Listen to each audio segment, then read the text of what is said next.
San Pedro Valley, 1859. From a cliff, an Apache warband observes as two surveyors and a young boy start mapping out the town of Horizon. A young Apache warrior wonders why they chose this location, and his companion just shrugs.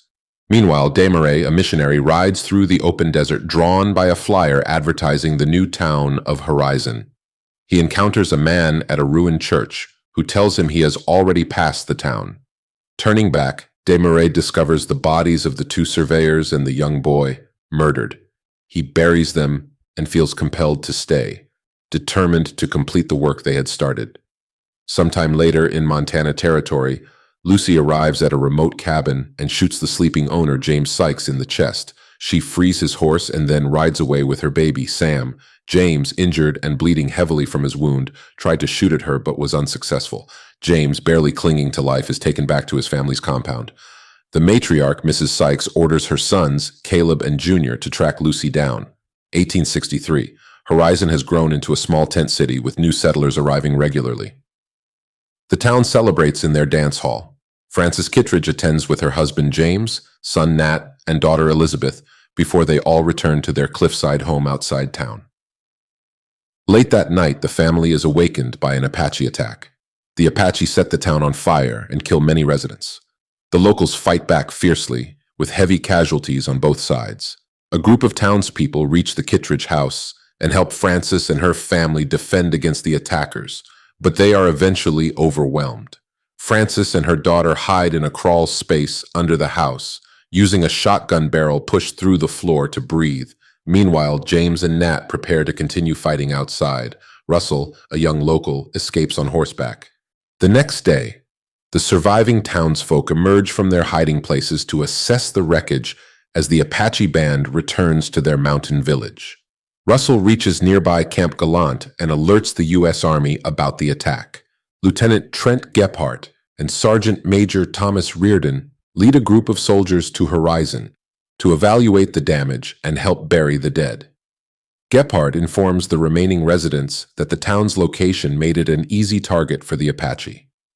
At the Apache settlement, a younger tribe member, Pionsene, argues with the elder, Toyese, about the attack on Horizon. Toyese is worried that the attack will provoke retaliation against their tribe and prefers a path of peace. However, Pionsene insists that he will not live a life in hiding and believes they must continue to fight. As a result, Toyese banishes Pionsene and a group of men, including Taklishim, who share his beliefs. Taklishim has a heated argument with his wife about how his actions have caused many women and children to become widows and orphans, but she eventually agrees to join him. Toyese's son visits him and reveals his decision to join Pionsene. Toyese accepts this and tells his son they will meet again someday. Toyese then discusses the situation in English with his second son. Reardon informs Russell that his parents have perished. Chavez, a Pima Indian scout working with the army, leads a group to track the Apache. Upon returning to town, Chavez discovers the crawl space under the Kittredge house and organizes a rescue effort that eventually frees Frances and Elizabeth. Gephardt instructs the town's survivors to leave Horizon and relocate to Camp Gallant. Frances and Elizabeth learn that James and Nat have died and bury them before leaving with the army for Gallant. Elias Janney informs Gephardt that he, along with a group of men including Russell, plans to pursue the Apache for revenge and to collect their scalps. Gephardt advises against it but allows them to go, acknowledging the lack of official law in the territory. Lucy, now known as Ellen Harvey, lives in a small mining town with her son and husband, Walter Childs. The family shares their home with Marigold, a prostitute. Horse trader Hayes Ellison arrives in town with a group of men. Marigold immediately takes an interest in him, flirting with him at the general store and sharing the town's secrets. Persistent, she convinces Hayes to meet her at her house that evening. The behavior of a manipulative and opportunistic prostitute is just like this. It's unclear what her goal is. She probably wants to impose herself on Hayes. Lucy and Walter are preparing to leave town for Walter's business trip, reluctantly leaving their son Sam in Marigold's care. Frances and Elizabeth begin to adjust to life at Camp Gallant and express their gratitude to Gephardt for his help in their rescue. Gephardt and Reardon then meet with Colonel Albert Houghton. Houghton disagrees with Gephardt's advice against settling in Horizon, arguing that the white settlers outnumber the native population and will eventually claim the land as their own, regardless of the cost in lives. Lucy and Walter arrive at a cabin for a land deal, only to find out it is a trap set by Caleb and Junior. The brothers reveal their plan to take Lucy and her son back to their father, who is still alive. When Walter tries to intervene, Caleb strikes him on the head, killing him instantly. Lucy attempts to escape, but is quickly caught. A fight breaks out between Caleb and Junior, as Junior is upset about now having to deal with Walter's body. Junior sends Caleb to the mining town, where Caleb encounters Hayes on the street. Caleb taunts Hayes relentlessly, but Hayes remains mostly silent. Caleb follows Hayes to Marigold's home, and a shootout ensues, resulting in Caleb's death at Hayes' hands. Hayes quickly leaves town, taking Marigold and Sam with him. In western Kansas, Matthew Van Wyden leads a wagon train along the Santa Fe Trail.